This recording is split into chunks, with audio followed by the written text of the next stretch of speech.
فيديو امبارح قلت لكم ان انا هقول لكم على قصه احمد عاطف وقصص تانية من المنتخب التاني اللي اتعادل مع الكويت امبارح ده. هنبدا النهارده بقصه احمد عاطف.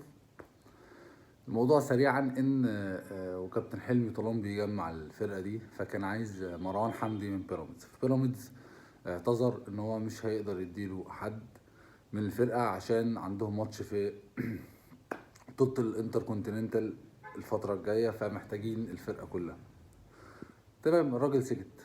فبعديها يفاجأ ان منتخب المغرب طلب وليد الكارتي، وبعد شد وجذب بين بيراميدز وبين الاتحاد المغربي في الاخر وليد الكارتي انضم لمنتخب المغرب في كاس العرب. قبل بقى اللقطه دي كان خلاص كابتن حلمي صرف نظر عن مروان حمدي وضم احمد عاطف من زد. تمام، فبعد لما منتخب المغرب ضم وليد الكارتي فجه منتخب مصر قال لهم اشمعنى لما انتوا بتدوا اللعيبه اهي انا هاخد مروان حمدي. تمام، فلما بيراميدز قالوا له ماشي، احمد حسن مدير المنتخب الثاني قعد باحمد عاطف، قال له كان طبعا فاضل 48 ساعه على بدايه البطوله، فالقانون الفيفا بيقول لك ان ما ينفعش انت تبدل لعيب من القايمه الا في حاله الاصابه. فقعد مع احمد عاطف، عبس بقى اشتغل وقال له هنتفق معاك ان احنا نعلن اصابتك وانت تمام هتسكت يعني،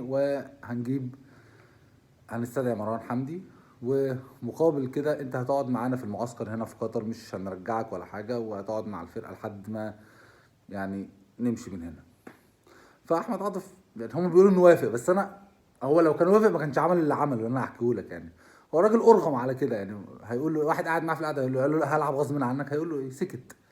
بعد كده لما فعلا استدعوا مروان حمدي والكلام ده كله، احمد عاص طلع في الميديا كلها وفي ستوريز على انستجرام وفي لقاءات وقال انا مش مصاب ولا حاجه، وحكى القصه. الدنيا بقى اتقلبت في المعسكر، وكلموا سيف زاهر رئيس زد ويكلمه يقول له اقفل بقك، والواد عمل مشكله كبيره جدا لدرجه ان هم حلمي طولان قرر ان هو يرجع مصر حتى لو مروان حمدي مش هيجي. طبعا هم وقفوا مشكله مع اللجنه الطبيه لان كده منتخب مصر بيكذب، فقال حتى لو اتعاقبنا ان احنا مروان حمدي ما يجيش احمد عاطف هيرجع مصر ومش هيقعد معانا. المهم الموضوع اتلم في الاخر، ومروان حمدي جه ولعب واحمد عاطف رجع مصر والموضوع مشي. بس ده اقل حاجه تقول لك على العبث اللي بيحصل، ان انت تاخد لعيب. طب يعني انت ليه واخده استبن؟ ما انت يا خدته ولا ما خدتوش خلاص.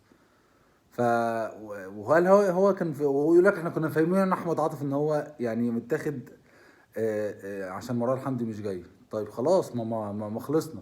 هو اصلا ما كانوش يعرفوا ان بيراميدز هيدوا وليد الكارتي للمغرب، فهم يضطروا يستدعوا مروان حمدي. طبعا الطرفين غلطانين، وده اكمالا للعبث اللي بيحصل في الكرة المصرية.